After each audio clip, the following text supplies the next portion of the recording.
Week 17 of the fantasy basketball season. Here's a few forwards I look to sell and trade. Here, the first forward, Kawhi Leonard of the Los Angeles Clippers. So Kawhi Leonard, he missed the majority of the season. He didn't play until the new year.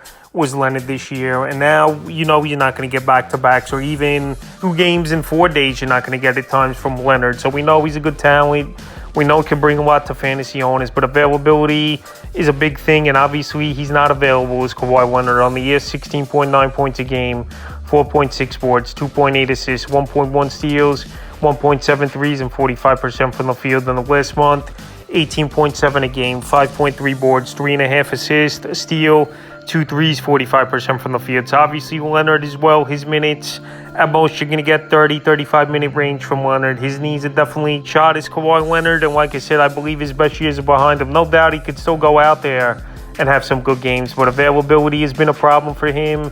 And like I said, he really don't play games in a row as Kawhi Leonard unless it's a lot of days in a row off. So February 8th versus Utah, 10 points, 5 boards, 3 assists, a steal, 44% from the field. February 12th versus the Grizzlies, 25 points, 5 boards, 4 assists, 3 steals, 2 threes, 47% from the field. Then February 13th game, which obviously was a back-to-back he missed. Then February 20th at the Bucks, 25 points, 4 boards, 4 assists, 2 steals, 4 threes, 40% from the field. Then he sat out last night's game at the Pacers. So Kawhi Leonard, I believe he might play here tonight at Detroit, but it's just always something with Kawhi Leonard. We know he's a great talent, but if he never had all those knee injuries, ankle, foot injury type of things here, Leonard, he would be one of the best of this generation. But obviously that's held him back, even though he does have 2 championships, one with the Spurs and the Raptors under his belt. So right now, well, he hasn't really been available over the last few seasons, and someone tough to count on with bad knees over the last few seasons. I would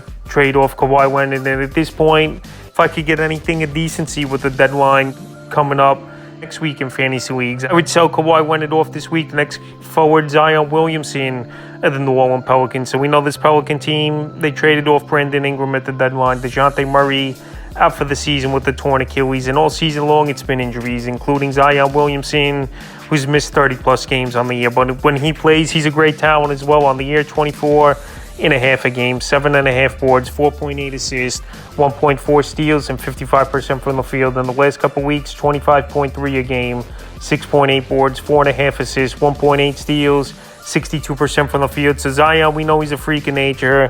Another report came out as well. He's the lightest he's been in many seasons as well. So his conditioning pretty good over the last year is Zion Williamson.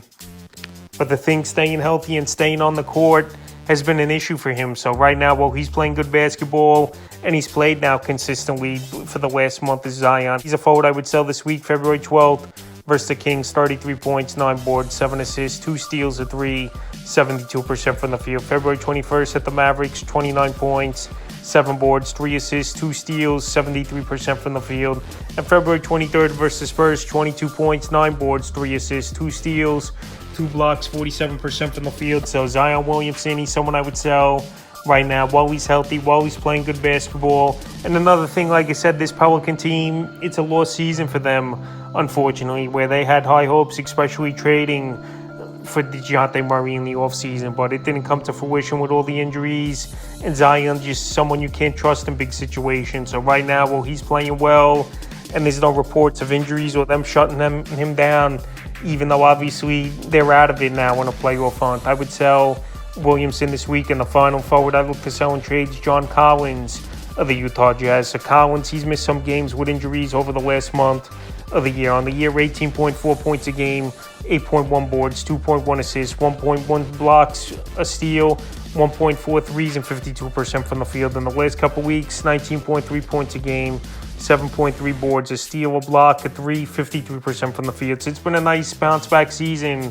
for John Collins. But like I said, he missed a decent amount of games in early January this season. And with this Jazz team, another team not contending, not going anywhere, they want to see what the young kids got. Whatever it's going to be with Collins, they're not going to force him to play every game, even if he's just a little bit banged up and he's capable of playing. February 12th versus the Lakers, 17 points, 8 boards, assists, 2 blocks, 55% from the field. February 13th versus the Clippers, 17 points, 7 boards, and assists, a steal, block, 2 threes, 45% from the field. And February 21st versus the Thunder, 26 points, 3 boards, a steal, an assist, a 357% from the field. And the 22nd, he sat out in that one versus the Houston Rockets. So right now, John Collins, he's banged up with a back injury. And this team, we know they're going nowhere this season, and they're not going to push the veterans where they want to see what the young players have and get a higher draft pick if they can by losing games. So right now with those factors, and Collins, he's on a non-contending team and banged up with a back injury now. He's someone I wouldn't be confident in if I'm a Collins owner in the remainder of the season. And if I could trade him for anything of decency, I would explore that this week. So that's a few forwards I look to sell and trade for Week 17 of the fantasy basketball season.